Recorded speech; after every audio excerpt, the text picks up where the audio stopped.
Alright, welcome po sa ating channel mga kapatid.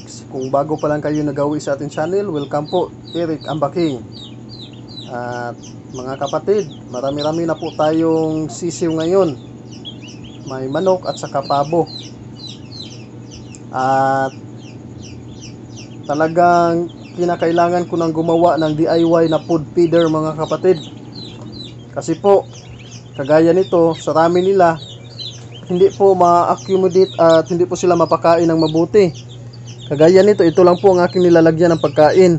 Kanila pong kinakakha, ginagano ng kanilang paa at ang kanilang feeds ay napupunta dito, nahahalo sa ipa o labhang o yung tipasi ng palay. Yan. Kasi gumamit ako ng tipasi ng palay mga kapatid para nang sa ganun ang kanilang mga ipot ay madaling matuyo kasi nahahalo lang dito sa ipa o tipasi ng palay. At kapag talagang contaminated na ng kanilang ipot, pinapalitan ko ito mga kapatid. Kaya kailangan kong gumawa ngayon ng DIY. Kaya na po ang ating mga pabo at may ilang sisiw rin yan ng manok. At dito naman sa ating incubator, ito po ang ating incubator mga kapatid. Yan, kasalukuyan pa rin napipisa ang mga itlog dito sa loob. Kunti na lang mga kapatid, hindi po sila nagsabay-sabay. Ayan, ang ibang pabo mga kapatid, yan, malalaki na ng kunti. At dito, may tuloy-tuloy pa rin napipisa. Ayan, may 3 sisiw pa dito mga kapatid. Siguro bukas, ililipat ko na dito sa ating kanilang lagayan. Ayan na po sila mga kapatid. Gagawa ako ng food feeder ngayon mga kapatid. Yan na po ang ating materialis. Susubukan kong gumawa mga kapatid. Ang sa ganun, hindi po matatapon ang pagkain ng ating mga sisiw. At hindi rin malalagyan ng kanilang ipot. Kasi pag kagaya nito, o yung orange naman na lagayan ng mga pagkain mga kapatid ng mga manok, naiiputan kasi. Kaya first time kong gumawa ngayon ng DIY na food feeder. At inaamin ko po mga kapatid, hindi po ako ang nauna sa ganitong paraan. Kumbaga, parang kinupya ko na lang ito dahil talagang kailangan ito sa aking pag-aalaga ng pabo sa kagaya nito na maraming sisiw mga kapatid. Samahan niyo po ako. Here we go. Let's go!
kapatid, at pati na rin ang ating DIY na